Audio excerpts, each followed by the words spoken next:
bus right there. We are doing an open house right now. And look at all these goodies. And I have little envelopes for kids that come. Welcome to RV the Bus! Woo! Let's go!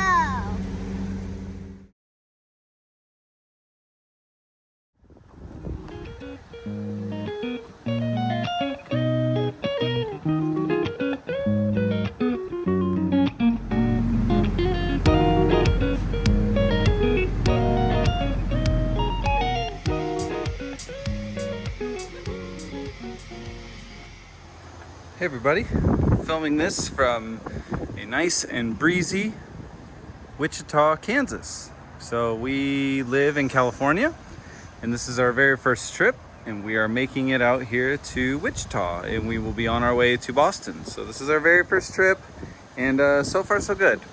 Those who have been following us on YouTube, you'll recognize, and Facebook, we had one tag axle tire blowout. We've gone ahead and replaced all the rear tires on our bus. The front ones are Pirelli's 315s. They're excellent shape. Probably about 1 year old. So what we're doing here is we're just having a little get together for some friends and family to come and check it out, just because it's something kind of unique and we can just kind of share our experience and what we did. You can kind of see we got pictures here of my kid digging in the dirt, right in the RV that bus. We've got some other stuff over here. We've got cookies with our logo on it, etc. It's a little windy, everything's blowing around. The other thing is we gave it pretty much its first bath. It was extremely dirty. It's been sitting for about 1.5 years. About 6 months with us, 6 months for the previous owner, and 6 months before that with its original owner. So it's technically had 3 owners. The second owner, it just kind of sat on their property. Not much happened with it. So I know a lot of you have been asking for the inside view. So don't mind this. We're still trying to figure out what we're doing with the front. I have a new seat, just didn't put it in. So this is the inside of our bus. We have 2 strips that go across the tops here. We did not put those on yet because after our first trip, we are realizing we need a little bit more outlets, and that gives us some channels to run some of the wiring through. So we have our seats, we have our seat belts. The seats and seat belts are actually bolted into the frame of the bus, not the wooden part that we built onto. We actually have some bolts that drop down all the way to the frame and kind of sandwich everything together. And I put some really big, thick steel plates that kind of sandwich it all together. We've got our blinds. Now, we've gone ahead, we've created like a little pocket in here that the blinds fit in. And on some of our windows, we've gone ahead and put some black carpet in behind here. And that way from the outside, when you see it, this little border around the window, it looks nice. So we just have to finish that off. These guys, this is our couch. And as you can see, we've got full recline. So that's full power. This guy drops down to like a little armrest with cup holders. We have 2 15.5 BTU Furrion air conditioner rooftop units.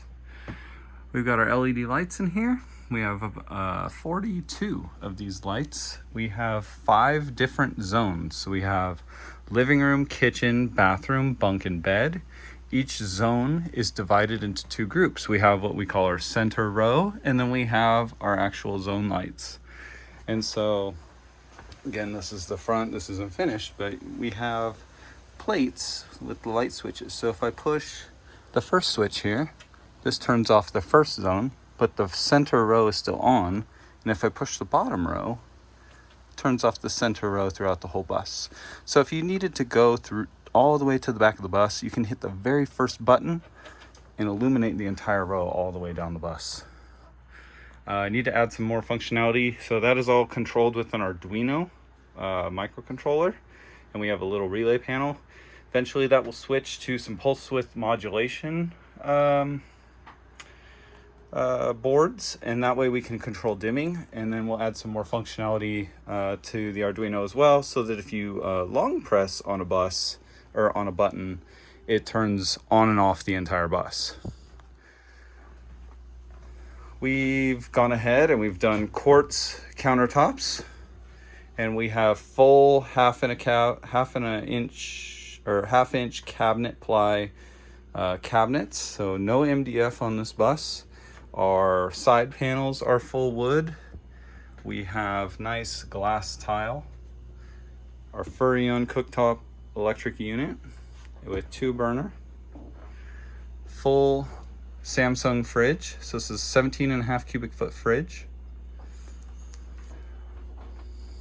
We've got a Toshiba microwave. So this one had a pretty high review rating on Amazon, and it works extremely well. Black sink, full sink. With that, we have a Samsung dishwasher. This thing is extremely quiet. All of our drawers and cabinets and all that all have magnetic latches on them. All of our drains, that guy's kind of wrapped up right now, I can't really see him. All of our drains have HEPVO valves on them. We have a Rec Pro. This allows us to see our battery levels. It also allows us to see our gray, black, and fresh tank levels.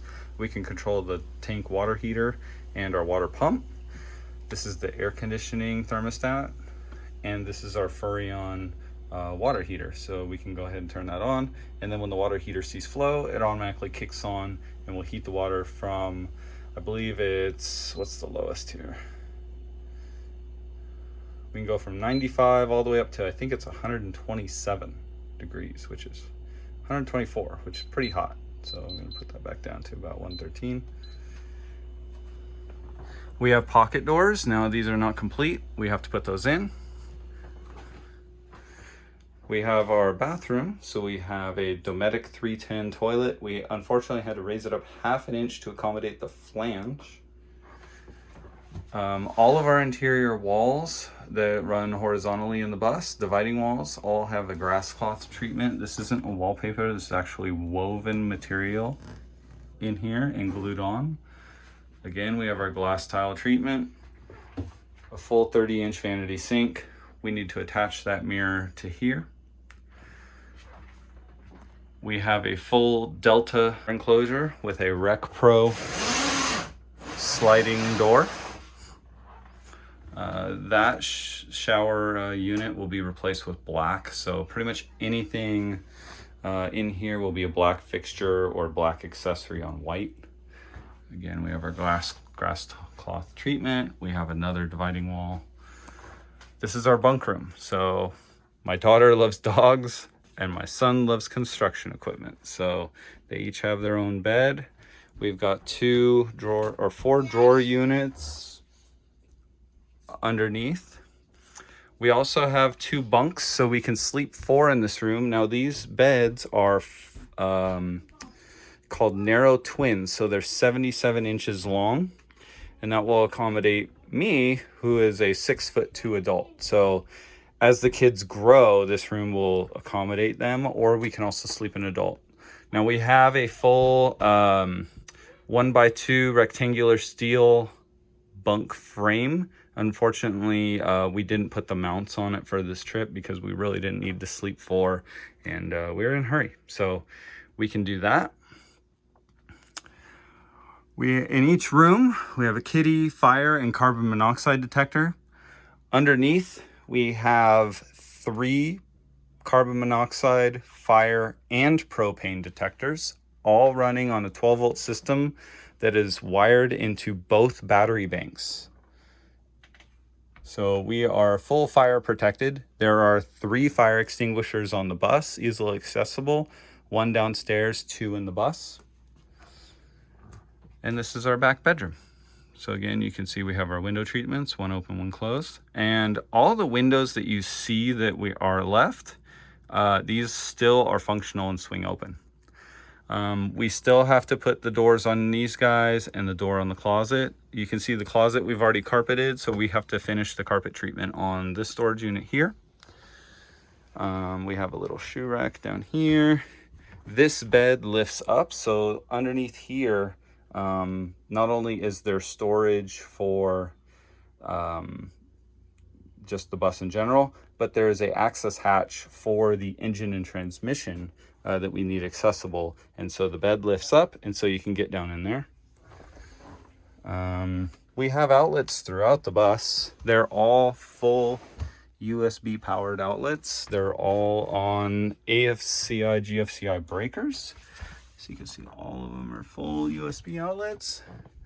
And that's pretty much our bus, guys. So thanks for going on a little trip with me here, and appreciate everybody's support and everybody's comments in our build, and all of the suggestions and all of the help that we have received along the way. You guys are a great community, so we hopefully look forward to maybe meeting some of you in a campground, or maybe there will be a meetup or something. So thanks for being on our journey. We're gonna still continue to post videos as we finish up the front area. Oh yeah, we have a 55-inch TV that is bolted, riv nutted into the center support, this support, and there is a big metal bracket that goes up into the crossbar up here. So you can see that metal bracket, so everything's mounted in. Yeah, we have a new seat. I need to figure out what to put in that hole. We don't necessarily need a radio. We more need a Bluetooth speaker setup in the bus. So we don't really have speakers right now.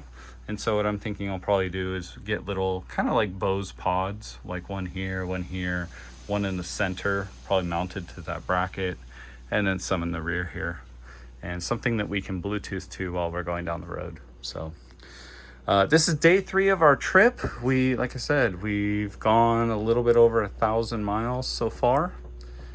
We've put about $400, $450 worth of gas into the bus. We've driven a little over 1,000 miles, and we still are at about half tank. We're doing extremely well. We're kind of calculating out right now at about 10 miles per gallon. Checking the oil. I hear that these kind of consume some oil, but our oil level is still at the full in the dipstick. Again, our bus only has 130,000 miles on it. It is extremely low mileage. As far as a Detroit diesel is concerned, we are just breaking her in. Thanks for going on our tour.